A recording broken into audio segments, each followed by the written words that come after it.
All right. So, hi everybody. My name is Ricky Castle, and tonight we're here with myself talking about stewardship. So this is the online virtual presentation for the 2022 nesting season for the Panhandle. Today we'll be talking about shorebird and seabird stewardship and kind of what is stewardship, why do we steward, what are some of the species we work with, and what are the logistics that go behind it. So before we get too far into anything, I want to go to the next slide. And my presentation is not going to the next slide.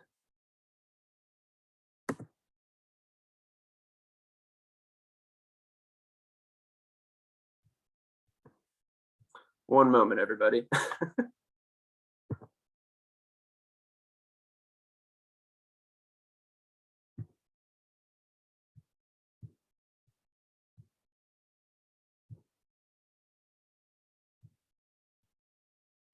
All right, here we go. Perfect. Okay, so before we get too far into talking about stewardship, I just want to take a moment and say thank you to everybody who contributes to shorebird and seabird conservation. Shorebird and seabird conservation isn't just done by one entity or one individual. It takes a lot of people working together to put in the effort and to help with shorebird and seabird conservation and to have successful nesting. And so there's a lot of different groups that play a role in that. I have a whole bunch of them listed to the right. So Audubon, Florida, partners with U.S. Fish and Wildlife Service, NOAA, the National Park Service, FWC, the DEP and the state parks, as well as private landowners, county offices, law enforcement, volunteers like yourselves. You guys are all a part of shorebird and seabird conservation, and there's many others. And so it's a huge collaborative effort, and I just want to say thank you to everybody, and thank you all for being here tonight. Really excited to talk to you and get you guys excited about stewardship. So all these partnerships together, we refer to that as the Florida Shorebird Alliance. The Florida Shorebird Alliance is for the whole state of Florida. They have some really cool resources that I'll talk about in a little bit. But if you ever hear me talking about FSA or the Shorebird Alliance, that's referring to the group that brings all of these different organizations and people together. I also want to give a shout out to the National Fish and Wildlife Foundation. All of the grant funding that we received to make this work happen comes from them. So thank you for the grant funding. So let's talk about birds. For this moment, I want you guys all to imagine a bird nest. When you think of a bird nest, what is the first thing that comes to your mind? And this is a moment where you guys can turn off your microphone or turn on your microphone and go ahead and tell me, when you think of a bird nest, what's the first thing that comes to mind?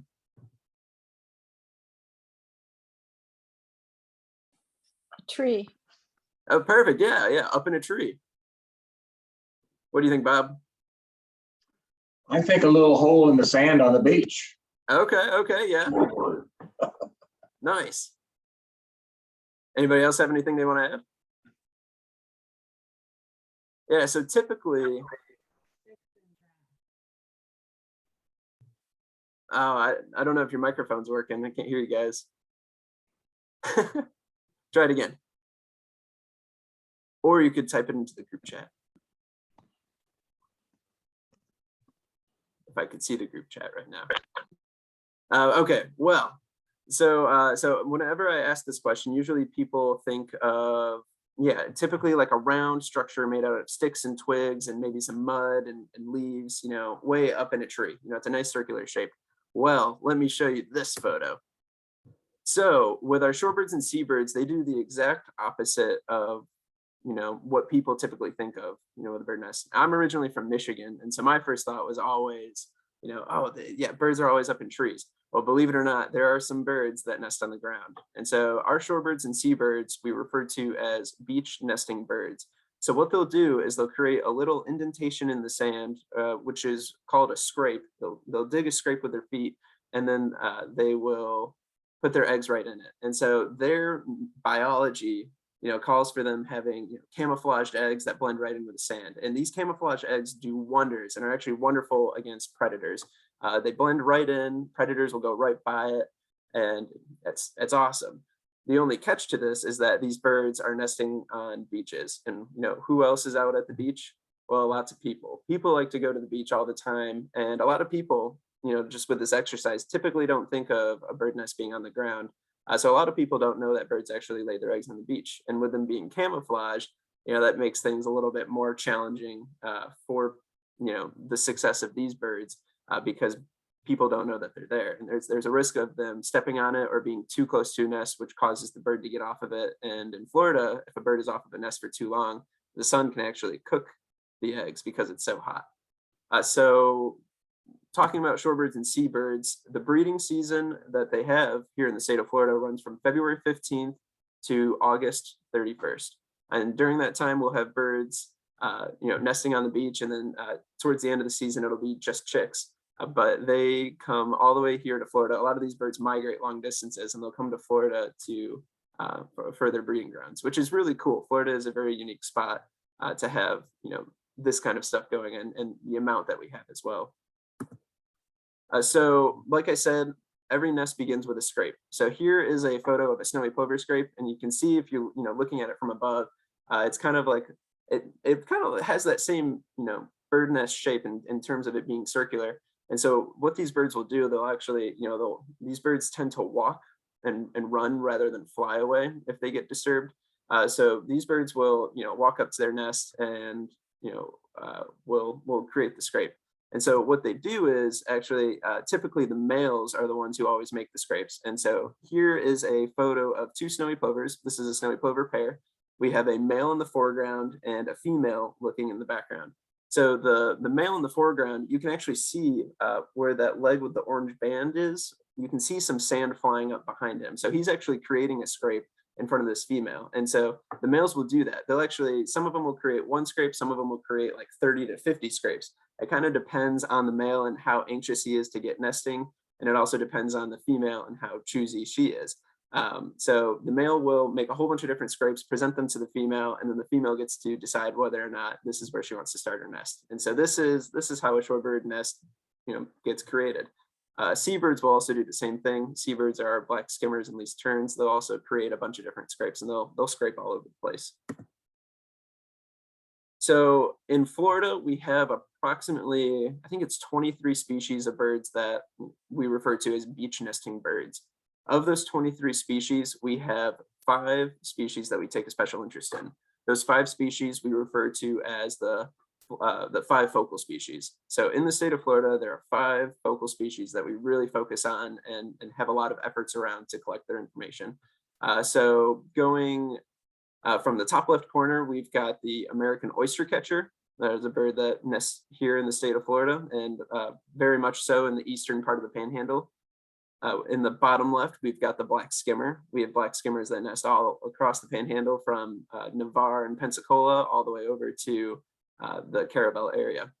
Right here in the middle is a snowy plover. We have quite a few snowy plovers here in the Panhandle, and I'll talk a little bit more about each of these species in a moment. And then the top right, we have the least terns. And then in the bottom right, we've got the Wilson's plover. So these are the 5 focal species that we really look out for on our beaches here in the Panhandle. So of those four of those 5 species are listed under the state of Florida as threatened. And so they have an extra layer of protection, which you can see here on the left. And what that says is, no person shall take, possess, or sell any threatened species or parts there or their nests or eggs. And so by having that legislation and that law in place, it gives these birds a little bit more protection and to help them in their conservation. So you can see I've got these species split up into shorebirds and seabirds. So seabirds are on the left. Seabirds typically nest in larger colonies and they start later in the season. They start showing up around mid-April and will go until the end of August. Our shorebirds start a little bit earlier. They are what we call solitary nesters, and they'll nest kind of by themselves away from other birds. They don't like to be in a colony. They like to go unnoticed and have camouflage. And so that'll be our American oyster catcher and our snowy plover. You'll notice that the Wilson's plover isn't listed on here, but it is one of our 5 focal species still. It's one of our 5 focal species because they occupy a lot of the same habitats as the American oyster catcher and the snowy plover. The only reason it's not listed at this time is because they're still collecting data and information onto on this bird's population, on the Wilson's plover population, to be able to determine the status of it. So right now, well, in 2019, these are the estimated numbers from all of the data that volunteers and partners of the FSA have collected. So least terns, there's about 14,000 that nest here in Florida. Black skimmers, we've got about 6,000. And then you'll notice the American oyster catchers and the snowy plovers have a lot fewer numbers. American oyster catchers, there's about 450, and snowy plovers, there's about 350. And so all of these birds nest on the beach, and that is a huge contrast in comparison to the amount of people that are here in Florida. As of 2022, there's about 22 million people here in Florida, and there's a lot of people who come here to visit as well. So the beaches are definitely very busy, and it puts a lot of pressure on these birds who nest and raise chicks there. So that leads me into talking about the importance of stewardship for these shorebirds and seabirds.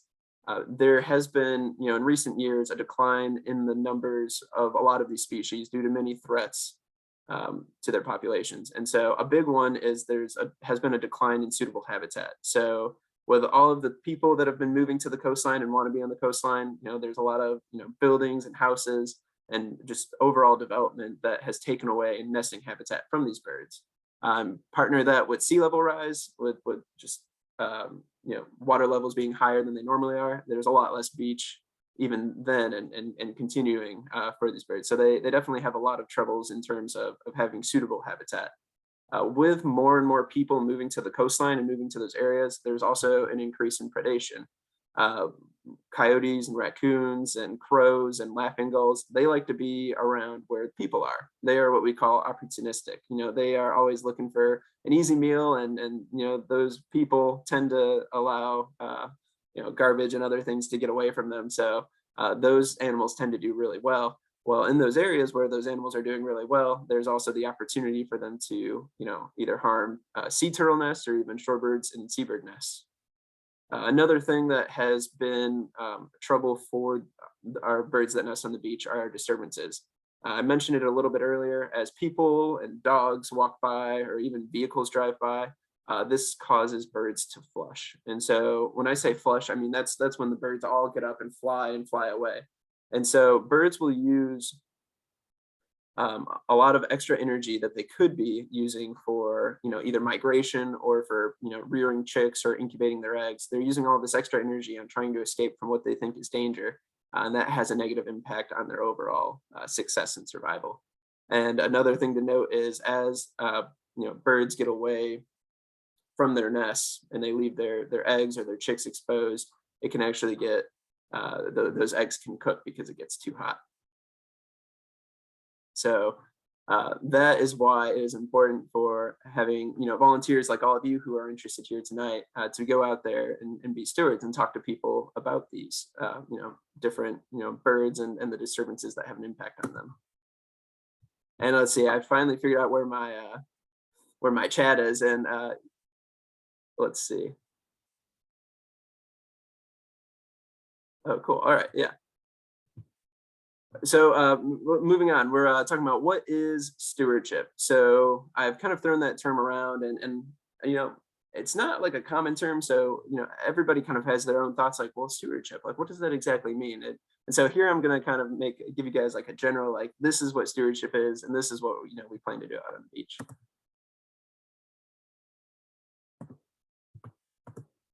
Okay, perfect. All right. So what is stewardship? So stewarding begins after nests and colonies have been found and are posted by biologists. And so those 5 focal species that I mentioned earlier, after biologists have located, where their nesting sites are, there will be posted areas set up.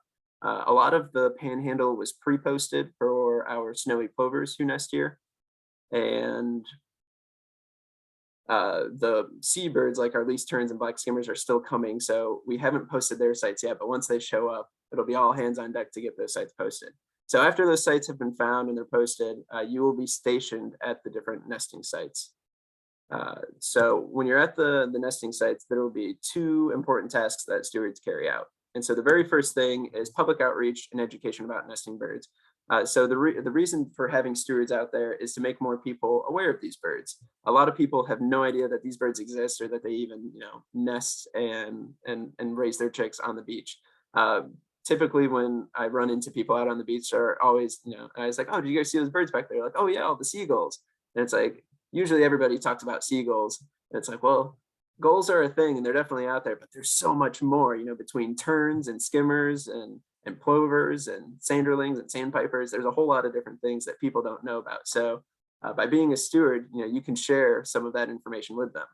And by sharing all of this information and about the lives of these birds and the disturbances that they face, that is where the education plays an important role in helping to minimize disturbance to nesting birds. So a lot of times, birds get disturbed out there, and people, again, they don't know that those birds are out there, that they exist, and that their actions could potentially be harming them. So a lot of what we do is just, educating people, letting them know, like, hey, these birds are here, and this is, how they can be impacted. A lot of that is the education, and the minimizing disturbance goes hand in hand. And the goal is to, once you educate people, they can go ahead and tell all of their friends and tell everybody they know, all about the beach nesting birds and how to, make it for a successful nesting season for them. And so when I think of stewardship, I really like to sum it up with sharing stories. So stewardship is really all about telling awesome, fun, engaging stories about the incredible lives that these birds live, to get people, inspired and engaged and, really interested into these birds. And so, you can share stories with photos or by being out at the beach, with a spotting scope or binoculars and pointing out birds to people and telling them a little bit about them. This past weekend, I actually went out with Nelson. Nelson's on the Zoom call today, and he snapped this photo for me, which was awesome. So yeah, we go out to different sites and we'll have a sign that says, ask me about the birds. And we got shirts that say, ask me about the birds. And people are genuinely and generally really interested in learning more about what's going on. So that was a really fun time. And we got to, tell a lot of people about the birds. And so when I talk about sharing stories, well, what am I talking about? Well, how about the story of the snowy plover that nests here on our beaches? They blend right in with the sand. They're super camouflaged. You wouldn't even know that they're there. People typically think, oh, those are the little sandpipers running up and down the waves, up and down with the waves, which is kind of right, but it's a little more complex than that. But what's really cool about the snowy plover is that there's about, I think I mentioned earlier, about 350 breeding adults in the state of Florida. Well, fun fact, 80% of those adults are here in the Panhandle. And so that is why stewards, play a super important role here in the Panhandle, because this is like the biggest holdout for snowy plovers. If you look at my map here on the left, you can see where the densest snowy plover populations are. And it's Gulf County and Bay County, as well as Escambia County, play a super important role for the snowy plovers. I think in Escambia, you've got Gulf Islands National Seashore, and then Bay County, you've got Tyndall Air Force Base and a couple state parks like Camp Helen and St. Andrews. And then in Gulf County, you've got the St. Joseph Peninsula State Park, which actually has the largest, I believe it's the largest population of breeding snowy plovers in the state of Florida. So Gulf County plays a super important role for snowy plovers. It's a little over 10% of the breeding population. Or, share stories like how once snowy plovers hatch from their eggs, they're up on their feet and immediately running. This chick right here is probably a day or two old, but within 3 hours of hatching, the plovers are up on their feet running around. So that's another reason why stewards are super important. It's to, to let people know that these birds are running around. And you can kind of tell with the feather pattern on the snowy plover chick here is that it blends right in with the sand, just like the eggs. Again, these birds rely heavily on camouflage. And if people don't know they're out there, there's a good chance they could either step on them or, cause their parents to be stressed out and away from them, which could ultimately cause the birds to overheat. Or we could share stories about, again, the snowy plover being super camouflaged. Here I've got a photo with some snowy plovers roosting in the sand. And there's 3 of them in this photo. Can you guys spot them all? I have another photo where there's like 8 to 10 snowy plovers, and the more you look, the more you see that there's more in there. But these are where our 3 snowy plovers are. So, that's a kind of a neat story to share with people, is that these birds rely heavily on camouflage. Another story is the story of the American oyster catcher and how their chicks rely on the adults for a full 2 months, from when they hatch their eggs. Most shorebirds and seabirds, for the first, 30 days or the first month of their life, they rely heavily on their parents. Their parents have to feed them, have to show them, where to find their food. But the oyster catcher actually has to take an extra month, once. So after a month, they're able to fledge. That's when they fly and will move on and they'll stay hang out with their parents. But once the oyster catcher fledges, they still rely heavily on their parents finding food for them and showing them how to catch food. And a lot of it has to do with the bill development and how long that takes. You can see the adult has a very long bill, and then this chick right here is probably about 3 weeks old. It's still coming in quite a bit. So, then there's the story of the Wilson's plover and how they have a very large, bulky, stout bill for a plover. One of the most unusual shaped plover bills for sure. And with that, though, they're able to eat crustaceans. They're able to crush them in their shell. And here's a photo of a male Wilson's plover that I was watching. It picked up a fiddler crab and was just smashing it against the ground, ripping its legs all up. And then eventually it just crunched down on it. And other plovers can't do that. So that's very unique to the Wilson's plover. It was a lot of fun to watch. Then you've got the story of the least tern and how the male will go ahead and grab a fish and then bring it back to his lady and wave it in front of her face and hope that she takes it, to start the courtship process. Sometimes the female isn't impressed with the fish, and so the male's got to go find another one, and he'll keep doing that until she accepts the fish. And so these are all things that you get to watch while being out as a steward. Then there's the story of the black skimmer and how they'll skim across the water. And Nelson actually told me this fact the other day that I didn't know. The black skimmer relies heavily on feeling the bait fish in the water rather than seeing it. So you can see the skimmer skimming across the water. Excuse me.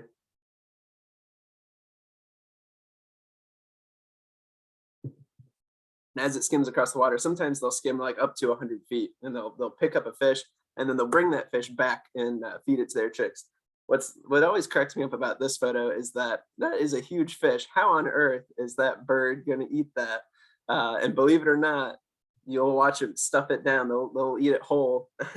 And that's another like really cool thing that you get to watch while being a steward at a skimmer colony. And then after the chick eats it, it'll eventually regurgitate the scales into a pellet, kind of similar to an owl, except it's all scaly and flaky. But yeah, really cool stories here. So in the Panhandle, we kind of split it up into two distinct sections. We've got the Western Panhandle and the Eastern Panhandle, and I thought this was the best way of showing this because it's the Panhandle is very long, and fitting it all here on my computer screen is challenging. So in the Western Panhandle, we're going to have stewardship sites at Pensacola Beach and in Navarre Beach. And then we also have a site in Destin where least terns will be nesting. And it's a little more tricky of a site in terms of getting stewards out there, but we're going to find a way.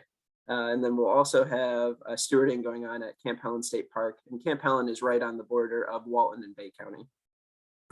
For the Eastern Panhandle, you'll see Camp Helen State Park there again, but we'll also try to get sites up at Panama City Beach, as well as Tyndall Air Force Base, the St. Joseph Peninsula State Park, the Eglin Air Force Base Cape Sandblast property.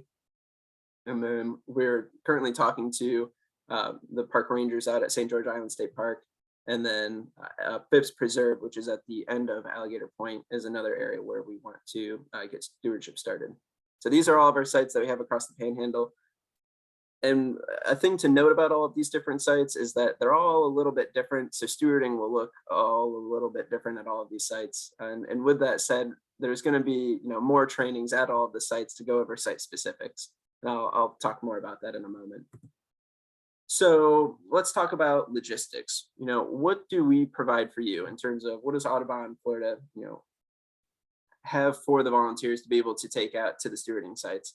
So first things first is, we're providing training, or all the training that you guys need. So everything starting from here on, we'll start with the online training, then we'll have the site specific trainings, and then I'll get a little bit more into details about, what does it look like after that. But we'll provide you with all the resources and information that you need, that way, and we'll go out with you as well. So that way you'll feel comfortable in being able to be a steward on your own as well. Because some of these sites, I'm trying to help coordinate across the whole Panhandle. I wish I could be everywhere at once at the same time, but it's a little tricky. So eventually the dream is to have, stewards at all the different sites at the same time. So with this online training, we'll have the video recording that I will share to our Facebook page and in our email list. So that way you guys can look back on it whenever you want and look up more information. At each of the sites, we will have a storage box that'll be stored there with educational materials. A lot of those educational materials are like brochures and handouts and posters and information about the different birds that you see on the beach, as well as photos. Photos are a great way to connect with people and share those stories. We'll also have Ask Me About the Bird signs. So that way the people on the beach will, know that you're from Audubon and will know to come up to you to ask about the birds if they're interested. We'll also provide you with a volunteer shirt that says Ask Me About the Birds. And then for the sites, we'll have canopy tents and beach chairs as well. So that way you can be out there in comfort and be protected from the sun. We'll also provide you access to these locations as well. Excuse me. For example, like the state parks, if you become an Audubon volunteer and want to steward at a state park, you will technically be a state park volunteer as well. So you'll be volunteering for the state park. And with being a volunteer for the state park, you get to go into the park for free. So let's talk a little bit more about training. Well, how does training work? So if you're new to shorebirds and seabirds, no worries. We will provide you with all of the training that you need until you feel comfortable. And so the first step to training is this right here. We have this online training. We also have a lot of reading material that talks a little bit more about stewardship.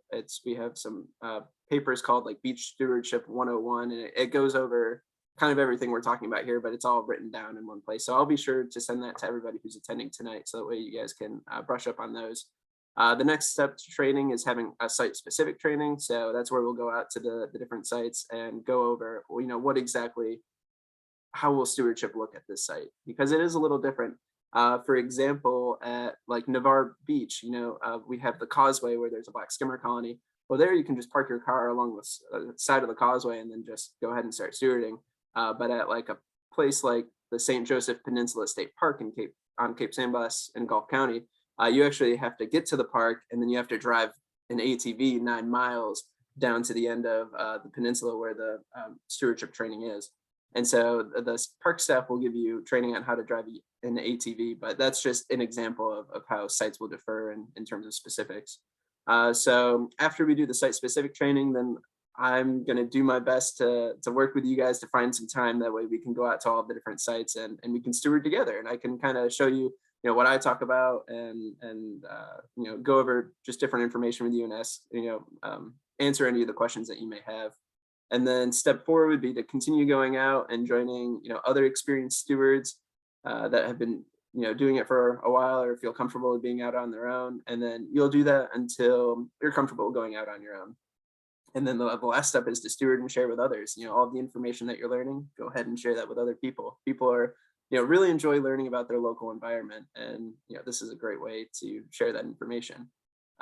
I also want to throw in there's going to be some maybe extra educational videos and Facebook posts. As a steward, we also encourage stewards to post to our Facebook group to, share information about, what they're seeing at their sites and little educational bits. And that's also a great way to learn. I'm also thinking about making educational videos to kind of, give you guys some extra supplemental information that you can take with you to the sites. So in terms of logistics and what you need to bring, well, let's talk about that. So you're going to be out at a day for the beach or at the beach for a day. So you need to do everything that you need to be comfortable. Again, some sites are a little different than others. So at a lot of sites, we'll probably try to have, stewards be out there for, anywhere from 2 to 4 hours. Some sites, it might be a little longer, like going to the very end of the St. Joseph Peninsula. That driving time takes a little bit there. So that might add a couple hours, but there are other sites in St. Joseph Peninsula State Park that you could volunteer that are, right inside the park. So with being out on the beach, it's important to have your Ask Me About the Bird shirt that I mentioned. If you ever forget it, I'll have extra neon vests that are inside the storage container that it's going to be at the site that has Ask Me About the Birds on the back of the vest. I recommend comfy walking shoes. If you look at this photo here on the right, the guy on the left there, that's me. And that's how I dress to the beach every day, which it seems a little ridiculous. Like I'm afraid of the sun or something, but trust me, the sun is hot. I'm sure many of you know, but you want to be fully covered and comfortable as you can be because sunburn isn't fun. And so, yeah, I always wear long sleeves, long pants. I wear walking or running shoes. That way, my feet don't blister or get sand, rubbing in between the toes. And I always like to wear a hat that covers my neck and ears as well. But everybody has their own personal preferences. That's just mine. I recommend sunscreen. Sunscreen is definitely a must. Make sure you bring plenty of water. You're going out to the beach for a couple of hours, and in the summertime, it can get really hot. Have a snack or a lunch with you, depending on how long you're out there for. Always good to have a cell phone so that way you can call if you need anything. And if you have any cameras or a camera or binoculars that you'd like to bring with you, I definitely encourage that as well. And let's say you have a beach chair that you own that you prefer over the beach chairs that I'll be providing. It's totally fine. You can bring that as well. So sometimes you're out at the sites and you're not seeing a whole lot of people. Well, what can you do? You have downtime. Well, why don't you help collect data? There's so much information at all of these sites that we can learn, and by having people out there all the time and seeing these things, that kind of gives us a better picture of what is going on out at the beaches. So some things that you could look for are species counts of adults and fledges. So adults with their chicks. Or you could even look for an active nest. If you see an active nest, and in terms of a seabird colony, you can view that from outside the posted area and see the bird sitting on the nest, and watch to see what it does. Can you see any incubating birds? Are they incubating eggs, or do they have a chick under them potentially? You can look for different behaviors, kind of like how I mentioned the Wilson plover, like picking up the fiddler crab and throwing it against the ground. You could look for predator tricks. It's always good to know what kind of predators are in the area, because sometimes, being in the urban areas with the development, there are predators that make their way to our beaches and can sometimes have an impact on our colonies or solitary nesters. So by knowing what's going on out there is super important. You could also do bandery sites where some of the birds are banded, and you can learn a lot of information from them. Disturbance data, just what are the disturbances that are making the birds fly away. Sometimes I saw Nelson mentioned in the chat, there's a kite flying over a colony. Sometimes birds will see that as a predator. Maybe a plane or a jet will fly too low and all the birds will flush. Maybe vehicles or dogs, all sorts of different things to be on the lookout for. Then, we also want to know how many people are you talking to, how many are you educating about the birds. And so stewardship is so much more than just chatting. It's also, being present on the beach and observing and learning. So it's a little bit of learning and educating at the same time. And so monitoring, you can assist with surveys, you don't have to just like look for, the birds that have nests and chicks. You can also look for birds that are just stopping by and hanging out. Like here on the right, we've got about, I think there's 5 different species in this single photo.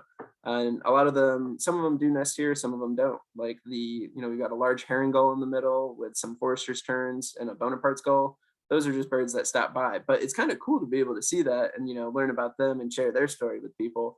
And then, you've got the royal terns in the background and a willet here in the foreground. And those are both birds that actually nest here in Florida.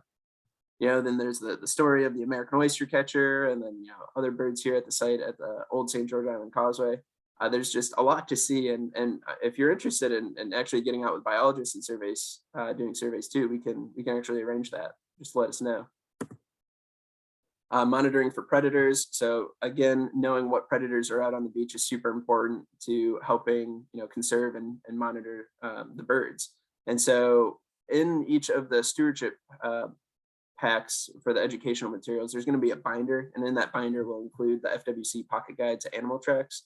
That'll be useful to have. So if you ever come across anything on the beach, you can be like, oh, you just pull it out and compare it to what you're seeing. Other things that people don't really think about with predators, but have been known predators in the past are like loggerhead shrikes here. We had a loggerhead shrike that hung out on the top of a dunes over in Pensacola Beach, and we were pretty sure it was predating on some of our least tern chicks, which is absolutely kind of an amazing thing, really, like being able to see that. But it's also a good thing to know, like, hey, we need to try to figure out some way to deter the loggerhead shrike from going after our state listed species. Great blue herons can also have an impact. And then here was actually, this photo was taken this past Sunday. I went out to Dog Island with our biologist in Carabel, and here's the posted area. You've got the do not enter sign in the front, and on the back, you've got a telephone line. And on the telephone line were about 7 crows that were perched there. And crows are extremely intelligent. I'm sure many of you know.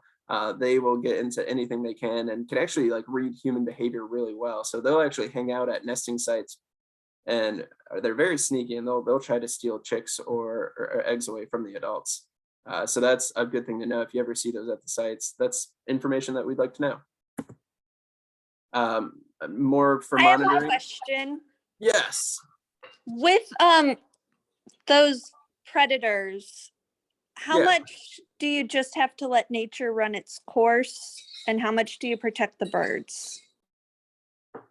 Very good question. So with these birds and being a state listed species, we do everything that we can to protect them. Now, us as Audubon Florida, we just collect data and let people know that there are birds here, or like what's going on at the different sites in terms of predators.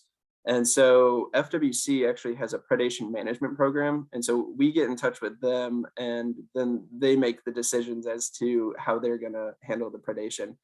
So Audubon Florida, we don't really handle that other than in terms of documenting it. And then we'll take that information and give it to FWC to give to their predation management biologists, and they'll do what they can.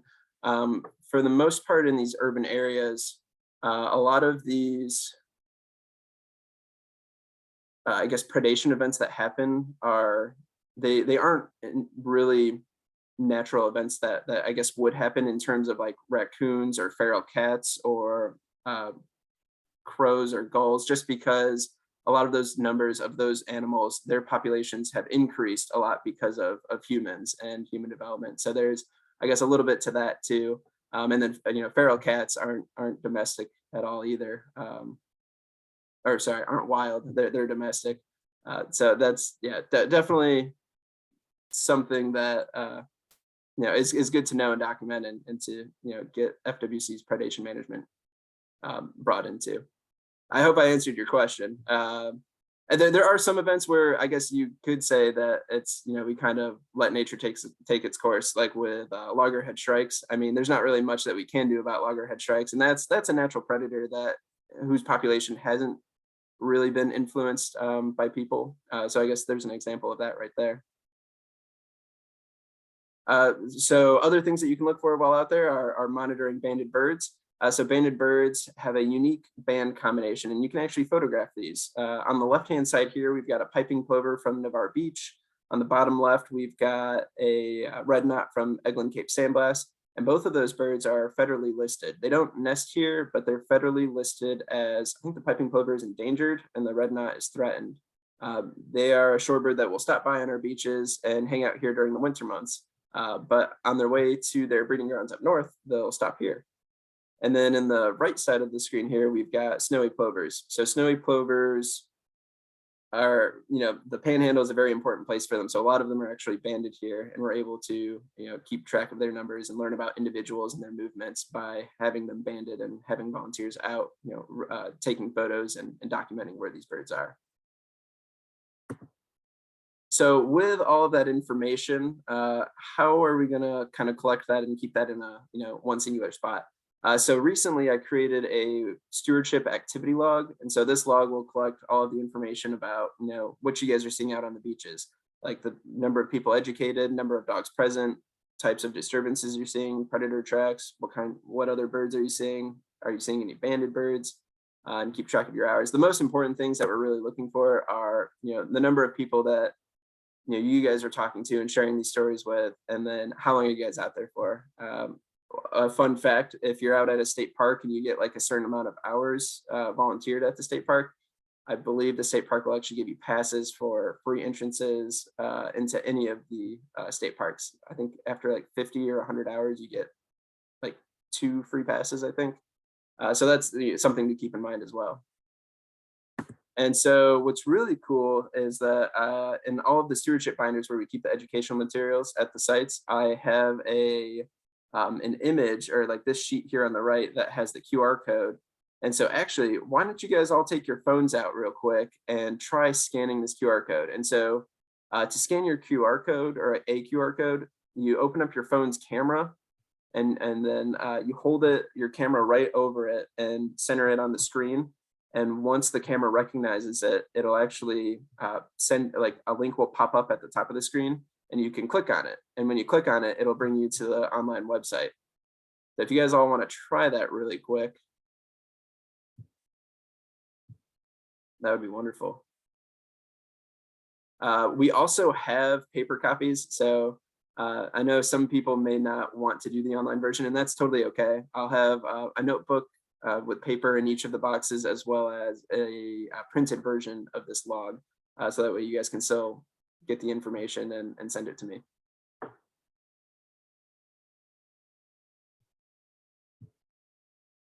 Cool. All right. I see the link worked.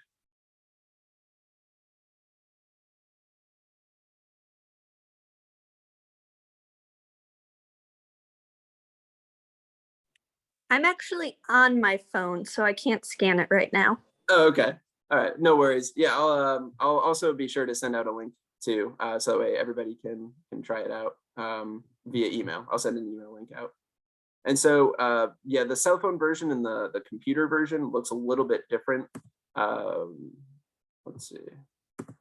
So this is how the computer version will look. And yeah, you'll just go through it, plug in all of your information that you need. And it should take about 5 to 10 minutes to complete. And it could take longer if you want to input all of your different sightings that you had at the sites.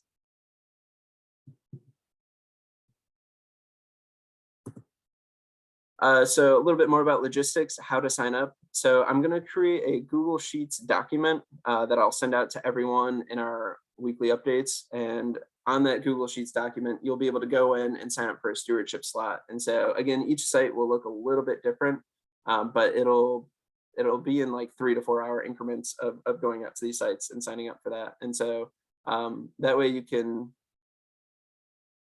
get yourself on the schedule, and there's a way for me to share this with the state park staff, so that way they know who is out there as well. And like I mentioned, time slots will look a little different at the various locations. Some sites are easy to get to, like the Navarre Causeway, and other sites, you need a little bit of additional transportation, like the end of the St. Joseph Peninsula State Park. That's like the far extreme, driving an ATV out, but just an example. So I'll be sure to send this link out with our email updates. And so if anything else from this conversation that we're having tonight, I want you guys to be able to take this away. The biggest thing that Audubon volunteers and stewards are educators. We're out there to educate people. We don't want to aggravate anybody. We want to engage, not enrage. We want people to get excited and want to learn more about the birds. We don't want people to hate the birds.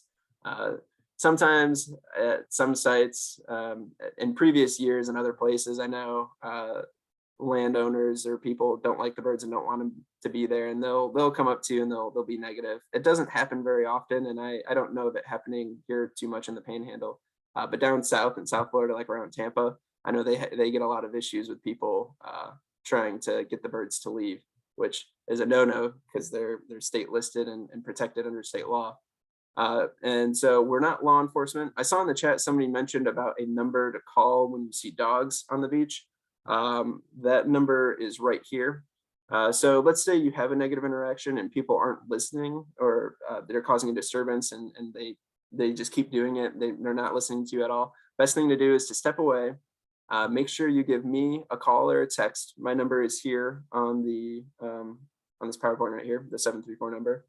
So let me know what's going on. And then after that, you can call, or should call, the FWC Wildlife Hotline, which is the 888-404-3922. And call that number, and that'll allow you to let FWC know what's going on at the site. And sometimes law enforcement's not able to get out to the site because there's not a whole lot of FWC law enforcement and they're spread thin. But it's always good to call it in and document it, so that way we can, figure out, another way of how we can handle the situation. But the biggest thing is that, yeah, we're not law enforcement. We can't do anything. If anything happens that creates a negative or not a great situation. The best thing to do is to step away, let the appropriate people know, and just continue on educating. If the disturbance, if you're in a situation where you're able to document the disturbance with either by taking photos or videos, and it's safe to do so, definitely go ahead and do that. By documenting it with videos or photos, you can really make a strong case for what's going on at these sites, and we could hopefully get FWC law enforcement to be able to come out to the sites more and do regular monitoring as part of their route, so that way they can address these situations as they come up. And then if you're at the state park site, you will have contact information for the park rangers. And so it's always great to let them know about the disturbance that's going on if you were to call the FWC wildlife hotline, because I know they definitely would appreciate knowing if FWC law enforcement is going to show up at the site. Yeah, they don't want to be surprised by that. So at all the sites, we'll have in the binder, the appropriate, I guess, checklist of people you need to call if things aren't going well.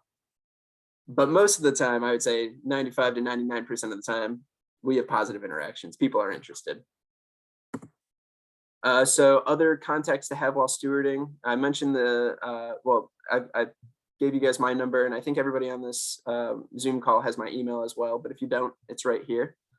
In the middle, I've got Caroline Stahala. Caroline is our project manager for the whole Panhandle. So she is in charge of all things seabird and shorebird conservation with Audubon, Florida for the Panhandle. And so her phone number is there. If you can't get a hold of me and it's like super urgent and you need to, let somebody know to have something happen, call Caroline. Her number's right there. And again, that's only if I'm not available and you can't get a hold of me, or if I'm out of town, but I'll let you guys know beforehand if anything like that happens. And then her email is also there. And then again, certain sites will have additional contacts like state parks. The contacts for the state park rangers or the offices will be in the stewardship binder. So you'll have that at the various sites. So some other important links that I think you guys should check out when you have some time. I'll also send these out in an email to make sure everybody has it. But floridabeachbirds.org is Audubon, Florida's website for beach nesting birds. That's a great place to look and to learn a little bit more about our beach nesting birds. FloridaShorebirdAlliance.org is another place that has awesome outreach materials. I actually have a screenshot of their website right here on the right. And if you go to their outreach materials section, it has some awesome information. It has our pamphlets. It has beach nesting, like bird fact sheets for all the different species. It's got posters. It's got conservation for kids. So I think it's like there's like coloring books in there. Really great things to learn new information and then to share with other people. I think if you also go to the resources section, there's a whole bunch of other things you can look at. One of the things is guidance for monitoring. And if you click on that and go to there, you can actually find like old reports with more information about like the history of nesting at these sites if you really want to get into it. And it also has, I think, protocols as well in terms of surveys. And depending on how into it you really want to get, there's endless amounts of resources. So definitely check that out and explore that page. Another important link that we have here is our Facebook page. So you can find us at the Florida Panhandle Bird Stewards page on Facebook. And I think most of you are a part of that page, but that's an area where volunteers and stewards or volunteers can share the things that they're seeing out at their sites and what's going on. And it's also a great way for people to share like educational bits and for people to also learn from those and to maybe have more volunteers come out by knowing what's going on out at the sites. So that's a really cool page. I definitely encourage you to check it out. Yeah, it's a lot of fun. So these are some of the things that come from the FSA and FloridaBeachBirds.org websites that I just shared. So on the far right here, we've got the least turn fact sheet from 2021. And so the fact sheets are really cool, probably a great way to learn little interesting facts about all of the different birds in Florida is by looking at these. And so they have some really cool facts like where they nest. They've got a map of their nesting density across the whole state. They've got information about rooftop nesting. So really interesting fact, 55% of the Florida population of least terns nested on rooftops in 2019. And I think that number is pretty consistent from year to year, but more than half, which I think is pretty significant is that these birds nest, on rooftops. And that's a whole nother presentation in itself, and I could go on and on about rooftop nesting, but we can talk about that in after the fact. There's also some educational videos on the website. I think the top left here is from the Audubon website, the floridabeachbirds.org. It talks a little bit more about beach nesting birds and some other information. And then the bottom left, those are some of the brochures that we hand out on the beach to educate people. And that's a good tool for our stewards to use. It also has some great photos of birds and some good resources in there as well. So we also have the email list where I'll send upcoming updates for different events. And so if you want to stay up to date with everything that's going on for volunteers in the Panhandle, let me know and I can add you to the list. Again, I think all of you are probably already on that list. That's how you're here right now.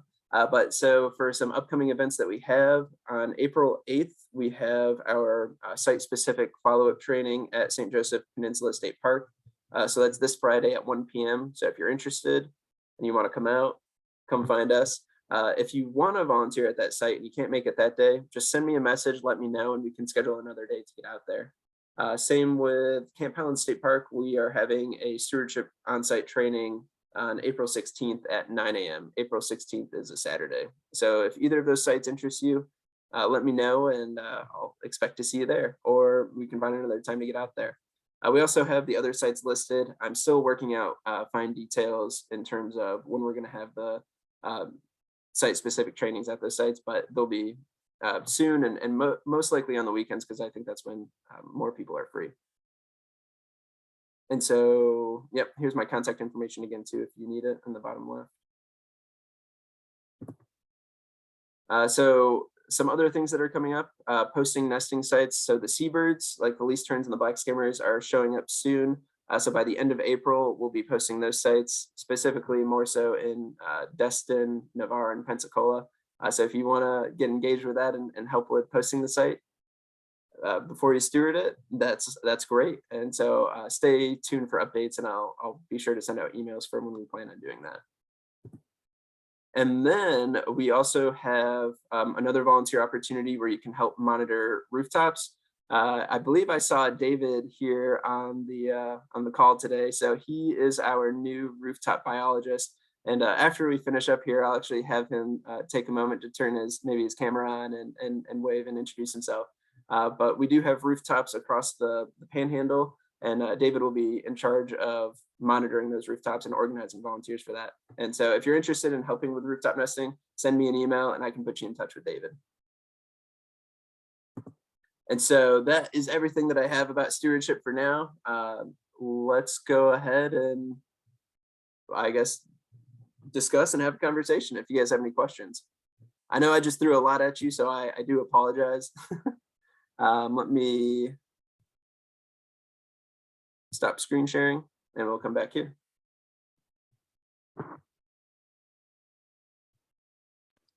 Not a question so much as an idea. Okay. Are there any, I guess, plans to maybe get those brochures digital so you can scan a QR code and get it on your phone? Just less trash. Yeah, that's actually that's a really great question. So that in the past, I know people have been hesitant to I guess bringing the brochures to the beach, because sometimes you hand them to people and people just like let them go or let them, the wind will take them. So I believe FWC has actually made signs before where they put the QR code on. I'm not sure where those are, but we can make new QR codes and have those printed out and put in all of the educational binders. So yeah, people, because everybody has their phone with them all the time, and that'd be a great way for people to scan the brochure and have that information. So thank you for that. It's a really good idea.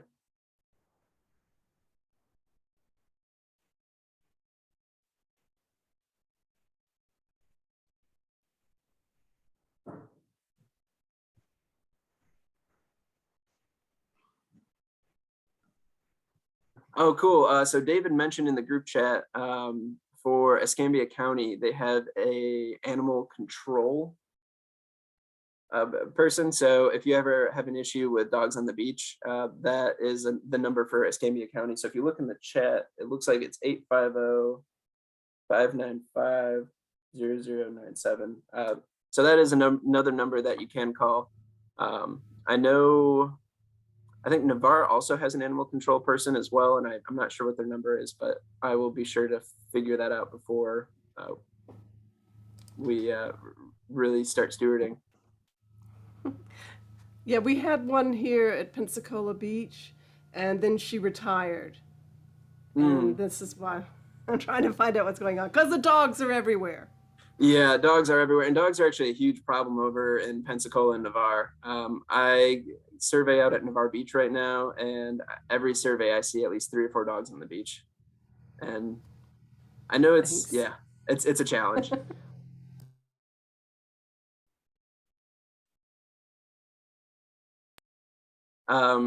Does anybody else have any questions? I think maybe you can think of some.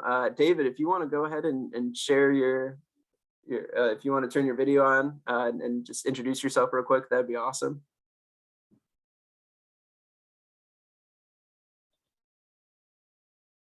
Cool. So yeah, so David started with us this week, right?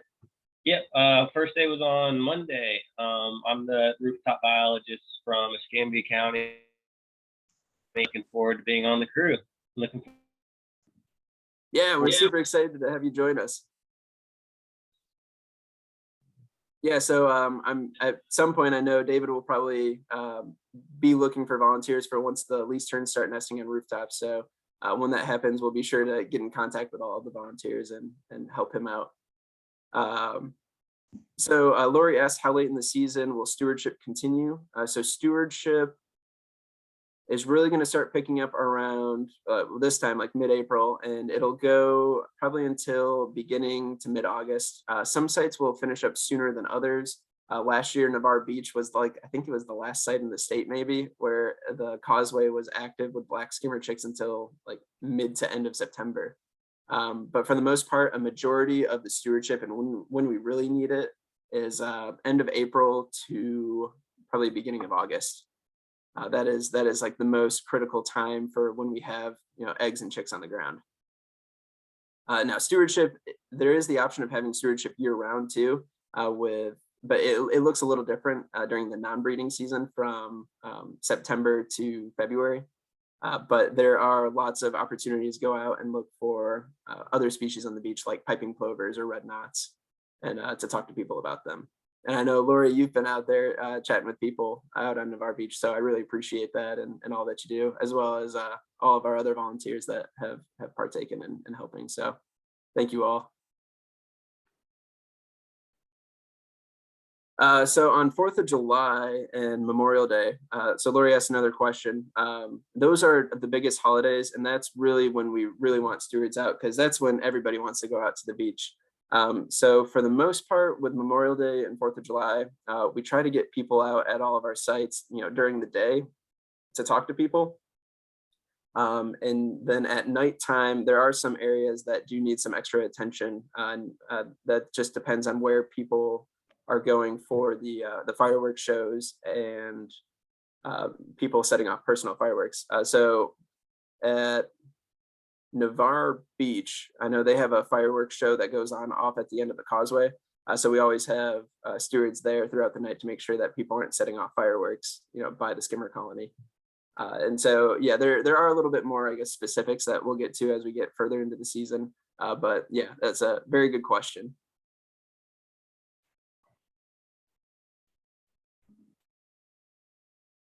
Cool. Does anybody else have any other questions? Did I miss anything?